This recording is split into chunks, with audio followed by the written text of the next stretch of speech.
Shalom na bandeko nyonso bozolanda biso vraiment nzamba pambola bino toza na émission na biso la délivrance aujourd'hui émission oyo sunga bino sur la délivrance oyo sunga bino koyeba délivrance eza nini kokota na bozindo délivrance pona muto yo azomona ke na vie na ye vraiment il y a des choses qui ne marchent pas et lelo lisusu toza vraiment béni parce que toza elongo na moto na nzambe le révérend pasteur Salomon Pila oyo aza vraiment spécialisé dans ces domaines sa spécialité eza vraiment na ministère oyo topé na makambo etali délivrance yango déjà vraiment ba problème oyo nzamba sala grâce topé apesa onction wana a traitaka ba problème nyonso etali délivrance avec vraiment beaucoup de justesse vraiment nzamba pambola bino to kutani lisusu to ko solo la mosal na nzambe sur beaucoup de choses aujourd'hui o etali délivrance o etali makambo ebele na yebi ke yo mtozo na biso okozala vraiment béni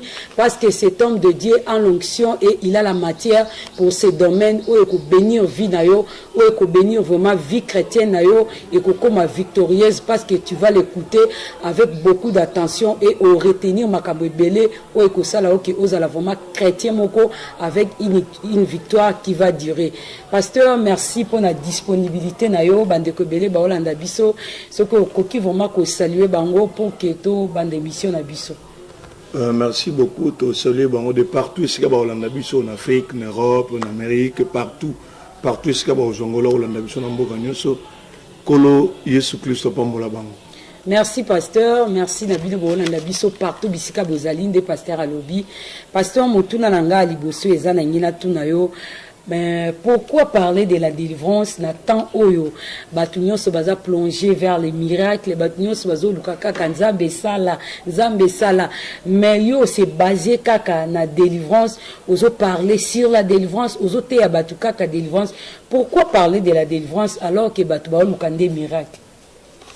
Merci beaucoup. D'abord, si je parle de la délivrance, c'est une particularité. On donne que ce qu'on a. Fardeau, et Yami Balé, c'est vraiment un besoin. Moi, même quand on parle de miracles, il n'y a pas de miracles. Parce qu'il y a des miracles.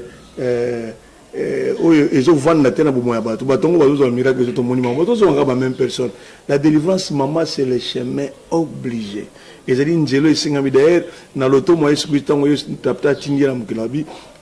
du Seigneur est sur moi, il m'a oint pour rendre libre les captifs. Parce que la délivrance, délivrance, c'est délivrance, c'est délivrance c'est ça kolongwana bokangami koyana bonsomi délivrance c'est ça kolongwana maladi koyana lobiko délivrance c'est ça kolongwana soni koya kozwa lokumu donc délivrance ezali makambo wana nyonso alors et surtout ali bozo ezali kolongwana kozanga koyeba kozwa boyebi donc la délivrance ne ba na partir ba kansaka keza tango démon sobima ça fait partie mais ce n'est pas ça seulement la délivrance. Délivrance ezali et tout le coup ya makambo na limbi tango muta longwe na kozanga koyeba moko azu koyeba eza mo François ba je suis délivré de l'ignorance. En tout cas, afungolinga mémoire, c'est-à-dire kolongwana kozanga koyeba kozwa koyeba kolongwana maladi, kozwa lobiko, kolongwana boumbu, kozwa bonsomi et en résumé nde babengi bokangola. Voilà un peu tinani biso doté yango. Merci pasteur ya solo nzamba pambola yo bandeko bazolanda biso motuna emi balé tongito tuna na kati ya vie chrétienne topé na ba chrétien de rotozali tozomona ke ba victoire o ba chrétien tozozwa ezoza ba victoire moko permanente te ke mutazu victoire etikali pona libela tia kokufa. Il y a des victoires, mutazu victoire lelo après un mois 2 mois azongi na même problème à sali réussite. Qu'est-ce qui fait que ba chrétien bazana ba victoire moko eza permanente te? Merci beaucoup pour le mot Nzamba Pambolo pour ce mot-là très important, la délivrance permanente. Et ce que c'est toujours ce que j'ai toujours dit dans bande quoi, et que les gens fassent très attention. Il y a le verbe paraître et le verbe être. Ce qu'un homme paraît, ce n'est pas ce qu'il est. C'est-à-dire, Satan a ce qu'on appelle en français la prospérité d'apparence. Au monde neti. Ok. Il y a un moment où il y a soit biki ce qui monte na mona kate, atunyo zomo na bina zomo na bato loko la banjete. Il soit habité. Il faut que la délivrance soit permanente. A bengi a koti so mbalami balé, a lobi siko a cette différence entre nzete na moto. Nzamba nzambe a peu prêté. Donc, pourquoi la délivrance n'est pas permanente? Parce qu'il y a d'abord l'ignorance. Parce que tu as un niveau, même les combats spirituels, l'ignorance,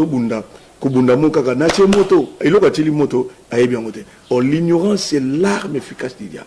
Donc, il y a déjà un problème sur l'ignorance. Tu as suffisamment enseigné. Et même combat spirituel, Bible, dans 1 Corinthiens 9, 26 à 27, on ne bat pas comme battant l'air. Délivrance est la permanente. Et ça, délivrance, chrétien de façade. Et tu as la mikila te mitou mais azamukila mais azo l'église azo lobaka verset comme le slogan biso bana nzambe tokozala tokodefate tokodefisa mais azo se retrouver dans la bagnum. Donc la délivrance n'est pas quelque chose de permanent. La délivrance il faut le vivre, il faut pas l'expérimenter mais le vivre, le pratiquer. La délivrance c'est connaître et agir. Donc voilà un peu il y a une monique de délivrance à la permanente na uti koloba eza matéa eza suffisamment et même niveau ressemble là. Et ce comme niveau ya isika satana zote mama okomona na Biblia ba Biblia lobi Daniel azala ko zali pamboli pankolo roi de Perse kangi yango na likolo. Est-ce que les chrétiens accèdent ba kotaka? Il y a ce qu'on appelle le ciel des cieux, il y a les cieux. Ba lobi mapambo na biso quand même uta likolo. Bongo kanisa ce ko mudaza na dimension ensemble na makasté aza suffisamment enseigné et ça difficile délivrance n'est là permanente. Voilà un peu la victoire déjà pendant la victoire totale. Déjà la victoire moko kaka provisoire. Lelo neti mais lobby azaka nenga zalaka. Voilà un peu yangwana monique za bosenga que ce qui est sur kokuta batu bazaka netana plusieurs peuvent aller en affaire parce qu'azana biloto mais la sorcellerie inconsciente a vivre en yango azo évoluer pe l'église tantôt vie de prière de mati tantôt matite tantôt ba chrétien ba peuple ba tantôt ba plein na l'église. Voilà pourquoi délivrance est permanente. Donc, on a un résumé, manque un enseignement approprié.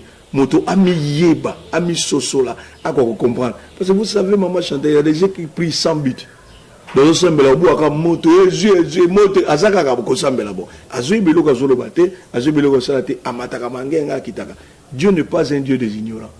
Nzamba lingaka muto ko zoi ko yeba. Il y a un moment où Gédéon a collé la libota dans la place. Nous avons ramené Nanda Kwatatanaï.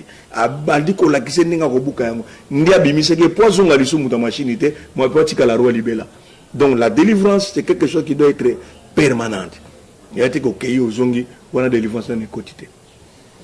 Merci pasteur Nzamba Pambola yo vraiment bandi ko ba Holanda biso tozana mitune belé vraiment retourna yo.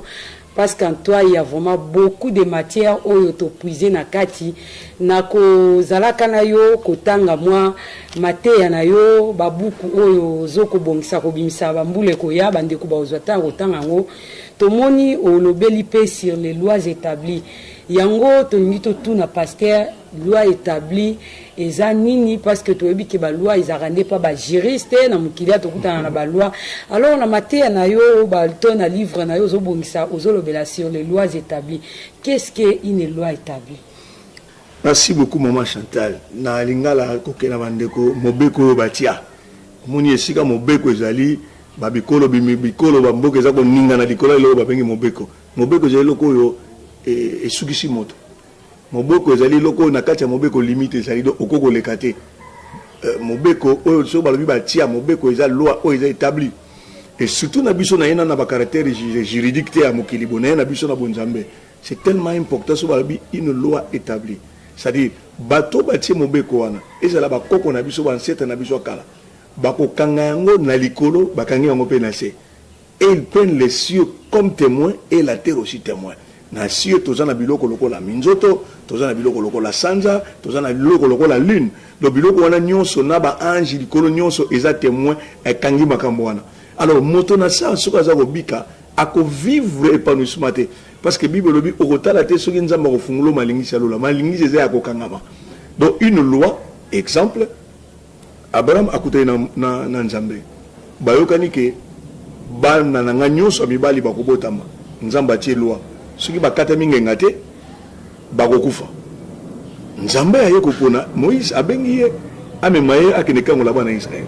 En plein voyage missionnaire. Donc Moïse a kende côté à sa mona muye mo nzambe tabengi. Mais comme la loi ezalaki ekangi likolo kongo na se Abraham azalaki te nzamba zate na désert loi kum et ko remarquer que yazo kende me aza mobile akata mangenga te. Dieu était prêt à exterminer Moïse. Donc, nous avons prêt à Moïse. Moïse a quoi vani, a zo sala ba soupir ya suka pour kufa, moi si na joaki, nzoto moi na kati azuma kila boaki. Donc nul n'était moi si wana ndele Moïse a kufa. Donc batubele bakuta na makambo, nzamba benganga, mais ça na mobeko eko sala peke na nzela na wana oko ya pe vanu, okuta na makambo sangolo. Alors babiloko wana ndenge tu kolobe excusenga, ezali babiloko ese kangami quand on dit la loi est établie, c'est établi. Biso to sakana na oya se baye ba ko sala ngelo otelobi na ko ba la meya likolote. Parce qu'il y a un likolo et ses témoignages et kangi. Alors, moutaza ko vivre le lenge ya makambo wa kangela. C'est pour cela que vous remarquez dans l'église, si je parle loin, vous remarquez na matière na ngandongo lobi na buku na zokoma, moutaza na kati bo église wa trouble de comportement. Et makambo bandi ko sala et ça ko kokana na makambo ya zoko sambela te.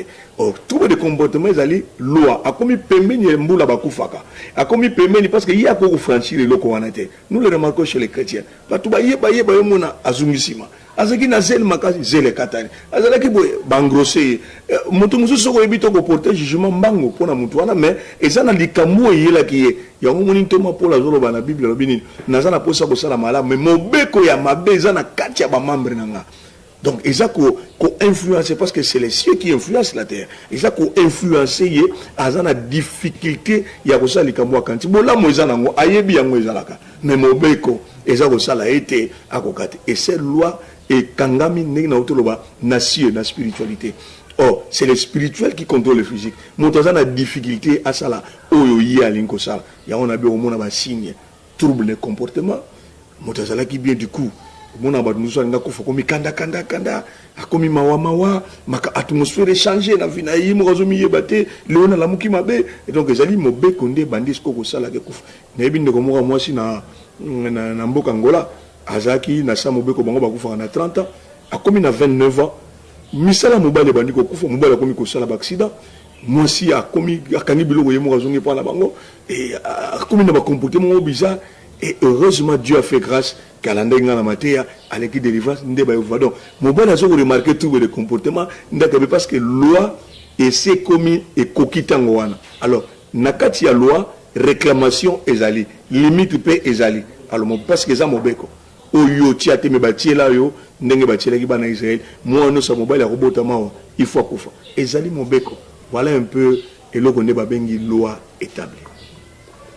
Merci pasteur Nzamba Pambola yo ndengo limbole libiso vraiment sur loi makamine le kaka na kati ya loi bongo pasteur sokoko sunga bandeko ba olanda biso tango lobeli biso maramba loi ou expliquer biso loi muto azolanda yo tope akomi na étape moko ezaki réclamation elingo salama tope na akomi esika wana te. Quelles sont les précautions à prendre? Si Nini Moutako ko remarqué que à un tel moment ngana zaka interpellé topé nazana katia loi si Nini de ko sunga mutu à comprendre que loi ezo sala na katia famille nanga ezo ko interpeller nga topé likamsongolo lingi komelanga. Merci maman Chantal, très belle question. Au moni eloko satana sara na biso empêche kabiso le temps de réfléchir. Batonio so nzamba bimila na Biblia ba kanisa. J'ai dû avoir dit ah point ni liboto na biso ba bora boy. Nzamba bani ko so anayi. Moïse avanda lobi neni ngana zoli ya bena ndaka farao bande ko nanga ba ebere bazo mona passe. Asidiki. Donc nzambe ne na autour basela ba ignorante. Et le diable nous empêche de réfléchir. Avant ça, et ça na bato mususu bazana ba période moko o bango ba yebi. Que dans le mois de novembre, ceux qui n'ont pas libéré les Camboyés la ranga. Et na zalakabo na période moko zalakabo ebwe. Et parce que ezala biloko no so ningo toroba ezala bilembo elanda. Même ce qu'on zui jumelle là au tali libota no bi oko remarquer que ezala eloko moko oui et yaka et kokana mesara kana balolenge différent mais ça penelo que zo tungiza libota na biso. Et le diable nous empêche de réfléchir parce que Bible zoba na Ecclésiaste 7 verset 14 au jour du bonheur, jour du bonheur, au jour du malheur, réfléchis. Mukolo sengo sepela mukolo ma kanisa. Tangu ba mawa moko ezako ya, toli kama moko ezako ya, ezako tinda moto avanda, abanda ko kanisa. Alors bilembo ni neko ya, et dembo liboso na ute ko pesa ngwana na bi, oko sentir à un moment un trouble de comportement. Moi ça dans ndaka libala mbala kena musa monika ka, moi ça changé. To muta monika mikona komi komuna comportement est commis très bizarre.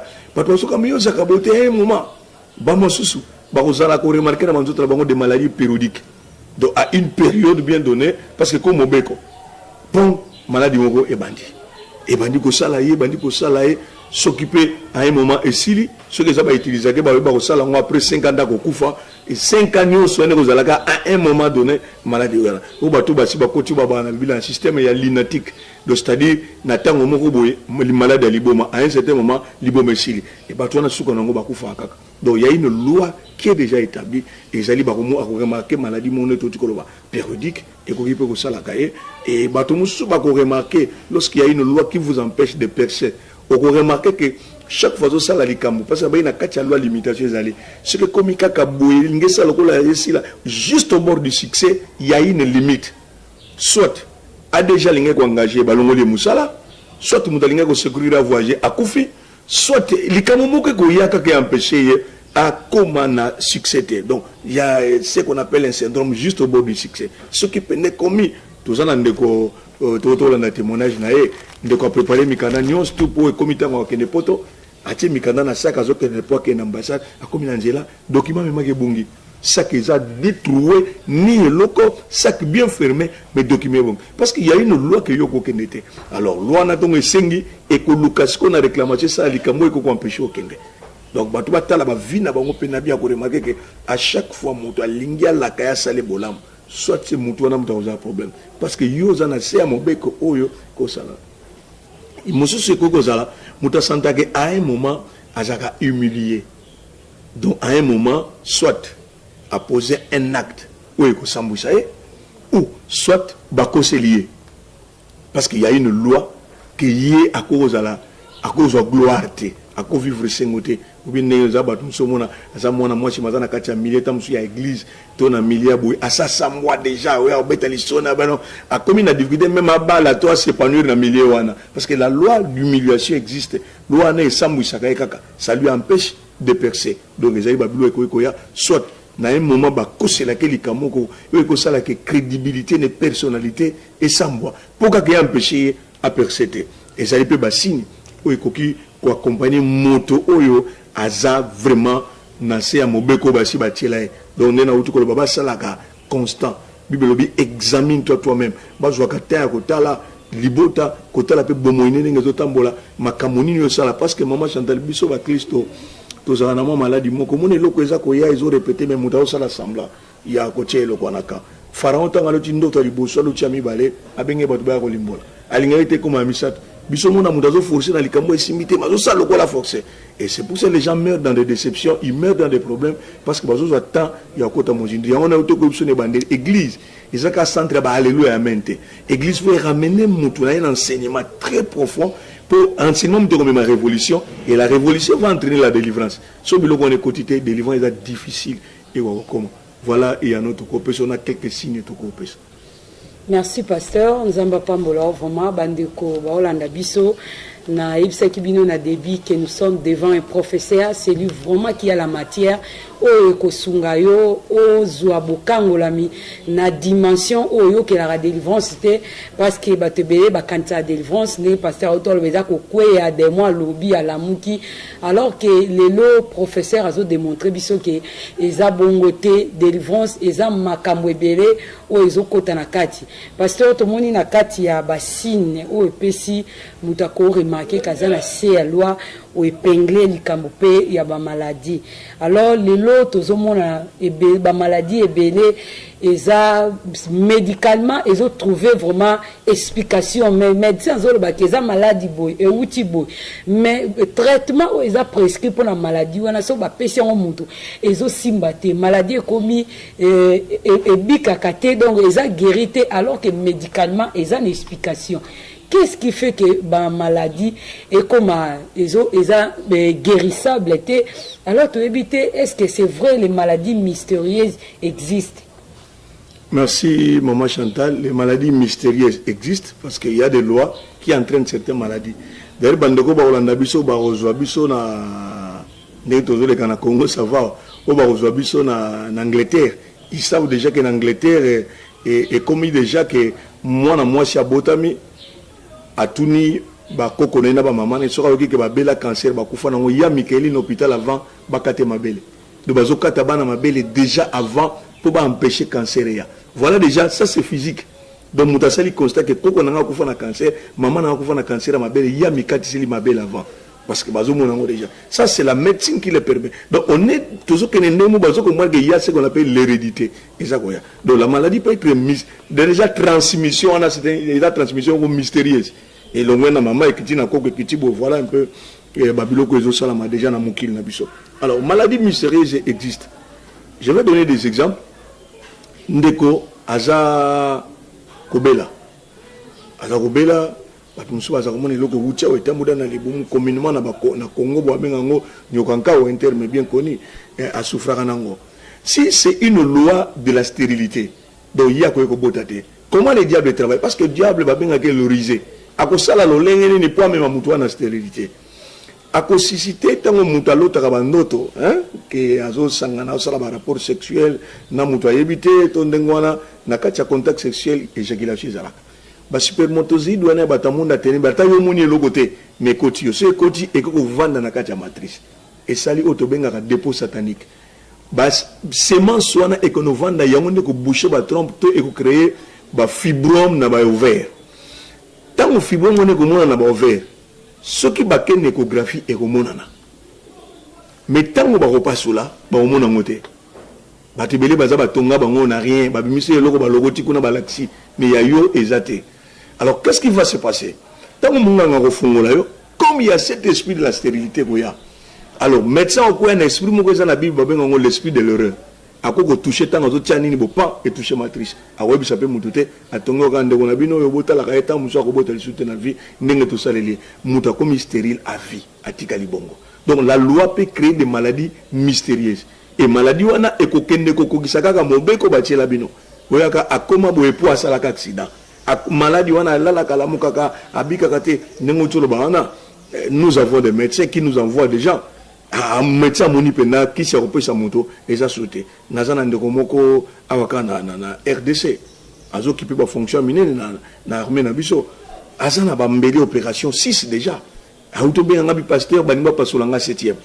Mais qu'est-ce qui se passe nous ngalobi finalement na comprendre té soki na koti moto échographie na moni maladie tant on a repassé là na moni ngote so to tongi les mêmes douleurs continuent et ba musuba zali ba les cas des opérations mais les douleurs continuent, les douleurs persistent. Donc on peut remarquer que cette maladie est mystérieuse. Donc eza penza na kisi ya malonga ba ko pesate et ba ndoki ba ko tia bongo to loi o yoka na kana mboko na bango to na makoko na bango na famille et senga ke mona liboso ça va mi balé mi sato.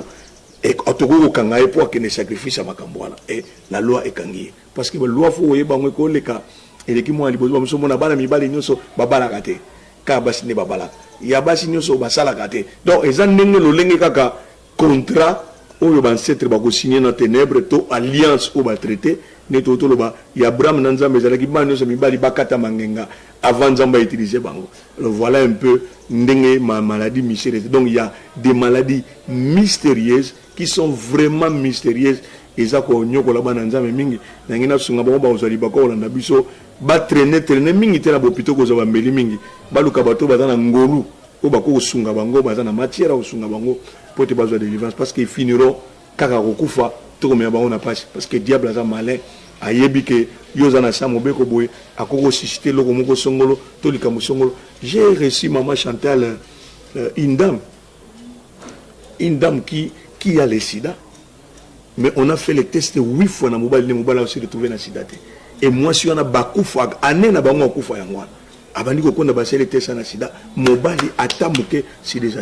C'est mystérieux. Les gens babiloko bango bakufa kana âge na bango wana, ceux qui bakufa bakondaka, ceux qui tuberculose te sida, ceux qui sida te tuberculose, ba maladie que ça la muta maigrir, yango ni ba maladie bimaka bango na suka. Voilà un peu il y a des maladies mystérieuses. Merci pasteur, vraiment bandeko baolanda biso baza béni na koyoka makambo nyonso limboleli biso faute de temps nous sommes obligés ya kochiter. Alors bandeko belé baolanda biso vraiment partout dans le monde na ebike ba sepel na mateo pe baza na posa vraiment ya koyoka yo sous davantage soki okoki kosunga bandeko pe baolanda biso na ba contact moyeni ni bandeko pe bakoki kozwa yo toyebi ke siko mundele a moderniser makambo ebele tozana ba réseaux sociaux eza ebele contact na yo pour que ndeko peut-être a besoin prière to pas a besoin il y a directive ko ou te pas na yo ndenge nini akoyi kozwa yo pour na etali vinaye. Merci beaucoup maman Chantal à cause on a facilement un numéro dans ma téléphone déjà à code na Congo 00243 hein, 00243 9 98 13 89 26 9 98 13 89 26 ou 89 57 89 795. Donc on a niveau à téléphone à cause on appelle facilement et que son abisso tout quoi là. Donc tous en a un numéro à téléphone. Voilà un peu tout. Merci pasteur nzamba pambola yo nzamba pambola vraiment bande konyonso oyo bakozwa ngolwa kolanda biso na www.congosava.com nzamba pambola bino nzamba pambola papa Faras Kipoupa pour cette initiative vraiment nzamba pambola bino nyonso bolanda biso ba numéro yangwana bo benga biso bo kutana biso vraiment nzambe en manquete ko pambola bino nzamba pambola mosali na nzambe pour cette disponibilité et cette matière où ils ont bénir bana nzambe vraiment ebele to tiki bino to kutana mbala sima soki Yesu Masiya zongi te ciao.